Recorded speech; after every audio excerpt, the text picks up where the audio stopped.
Olá, meu nome é Laura Juliet e hoje eu quero falar com você um pouco sobre 3 contratos básicos que estão no nosso cotidiano, no cotidiano da maioria das empresas e que muitos de nós não sabemos diferenciar sua nomenclatura e suas características próprias. Vamos lá?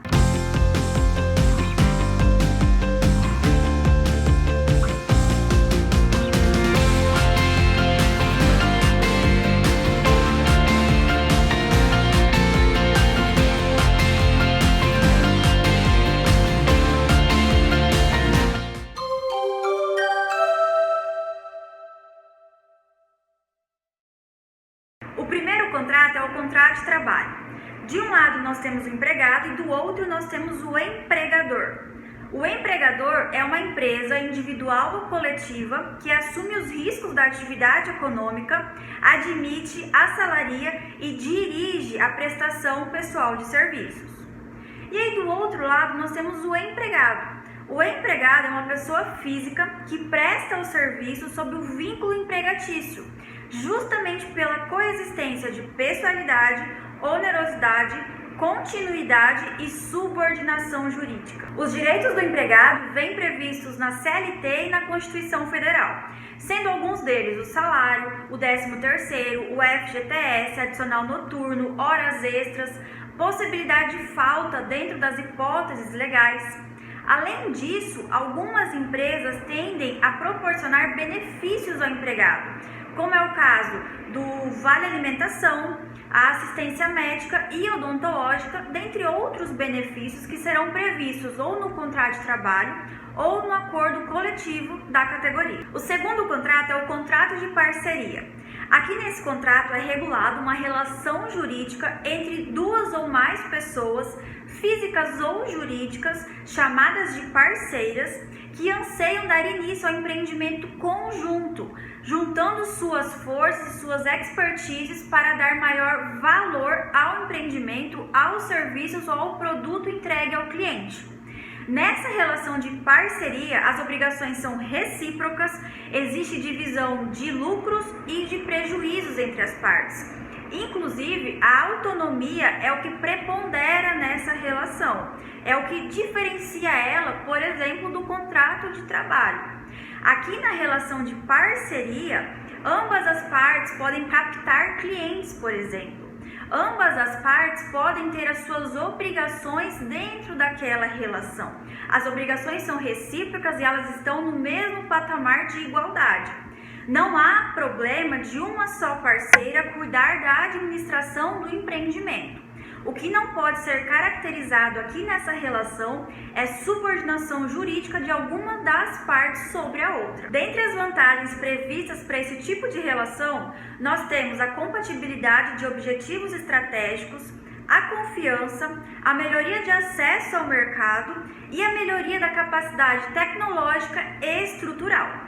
O terceiro contrato é o contrato de prestação de serviços. Aqui, o trabalho é realizado a título de aluguel de mão de obra, seja manual ou seja intelectual, onde uma das partes, que é o prestador de serviços, se compromete a entregar à outra, que é o adquirente dos serviços, um resultado de trabalho. Veja que a prestação de serviços ela se diferencia justamente porque a mão de obra vai ser intelectual ou manual e de forma pontual. Não há pessoalidade na prestação de serviços, não há subordinação jurídica na prestação de serviços, não há controle de jornada. Aqui, a parte que é o prestador de serviços tem total autonomia na sua prestação. Inclusive, o adquirente não pode obrigar o prestador a trabalhar com outros profissionais sem que o prestador concorde com isso. Por se tratar de um contrato flexível, ambas as partes podem chegar num acordo quanto às suas condições. Então, as partes podem conversar sobre a remuneração, sobre a duração do trabalho, sobre as formas de atraso, como se dará essa relação, tanto por parte do prestador quanto por parte do adquirente, como será a forma de extinção desse contrato e todas as outras condições necessárias para o desenvolvimento do trabalho. Bom, falamos hoje sobre 3 contratos.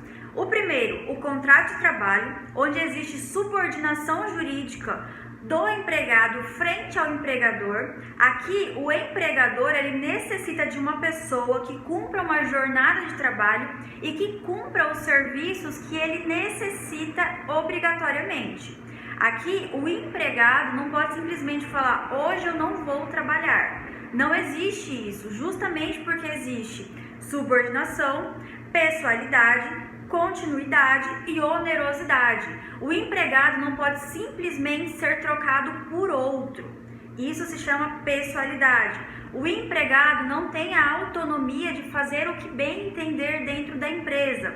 Isso se chama subordinação.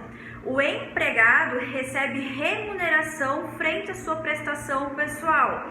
Isso se chama onerosidade. E o contrato de trabalho ele perdura no tempo. Então isso se chama continuidade. Já no contrato de parceria existe uma autonomia, uma igualdade entre as partes, obrigações recíprocas. Ambas as partes querem se juntar para dar força a um empreendimento. Então elas podem captar clientes, elas recebem lucros, elas dividem prejuízos.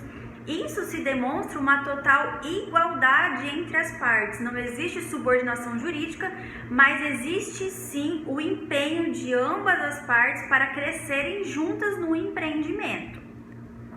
Por fim, a prestação de serviços é a questão pontual. Não existe divisão de lucros, não existe divisão de prejuízos. O adquirente precisa de um serviço, então ele contrata, a título de aluguel de mão de obra, um prestador que sabe fazer o trabalho que ele precisa. E aí, a partir disso, existe a autonomia do prestador e existe o acordo entre as partes para combinarem a remuneração, a duração e assim por diante, conforme previsto no Código Civil. E é isso, eu espero que vocês tenham gostado do vídeo de hoje. Se inscreva no canal, me siga nas redes sociais, deixem as dicas para que a gente possa agregar cada vez mais valor nesse canal e eu te espero no próximo vídeo.